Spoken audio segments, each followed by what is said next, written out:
Hey guys, today I am going to be talking about horses. You guys have been asking me to do videos about horses, so today that's what we're talking about. Most people don't grow up around horses, but are able to fulfill that childhood dream of owning their own horse later in life. I think it is so important to know how to get started if you do want to own a horse. This is Rainbow. Rainbow's going to be here to help me teach you how to buy your first horse. I'm Megan with Happy Tails Pet Care, and I'm a professional pet expert and nutrition consultant.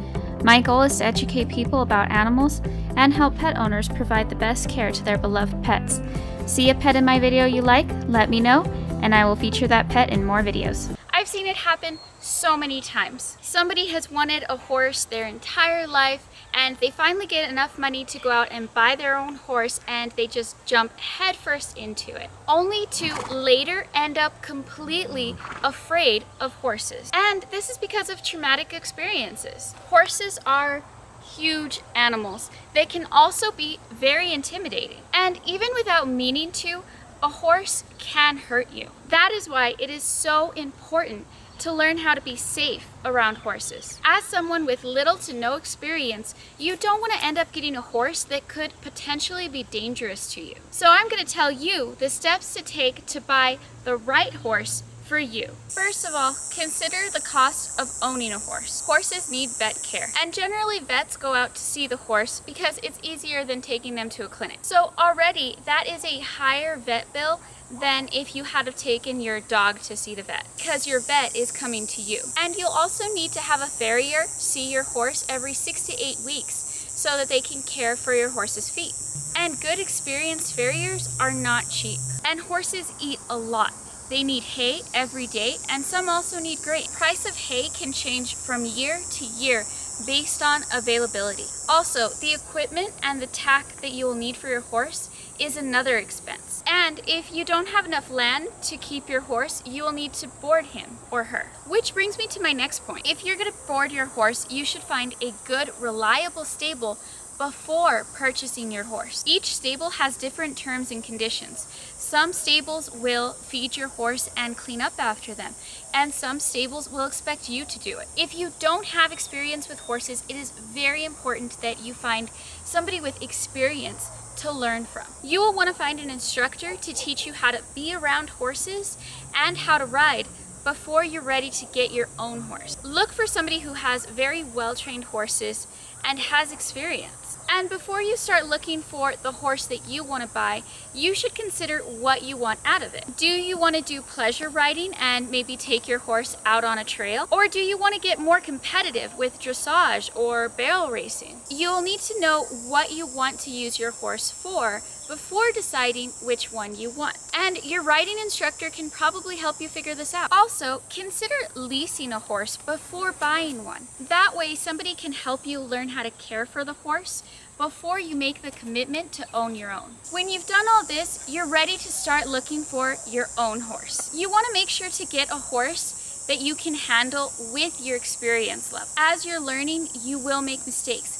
And you want your horse to not be bothered by your mistakes. Not being able to communicate with your horse can cause injury to both of you. These are the steps that you want to take to get a horse that is safe for you as a beginner. Do not buy a young horse. With other animals, people almost always get babies, unless of course they are adopting an older animal. And they get babies because they want to be able to bond with them and train them or handle them from a young age. But this is the complete opposite when it comes to horses. Instead of you trying to train an animal, you're going to be the one in training. So you want a horse that is already trained. Generally, the best type of horse for a beginner is a gelding, a male horse that cannot reproduce. Sometimes a mare, a female horse, is also a good choice. A stallion, a male horse that can reproduce, is never a good choice for beginners. The type of horse that you will want to look for is what people call a bomb-proof horse, a calm, steady,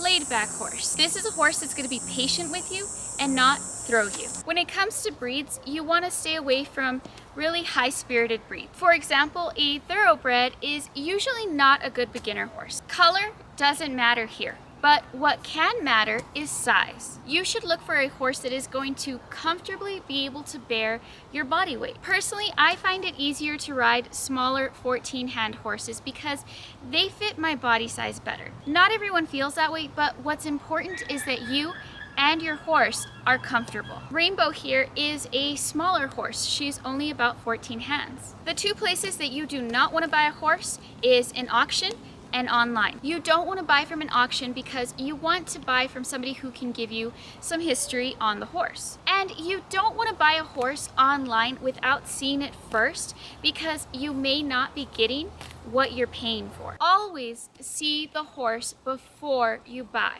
And when you finally find a horse that you think is the right one, take both a farrier and a vet to go and look at the horse.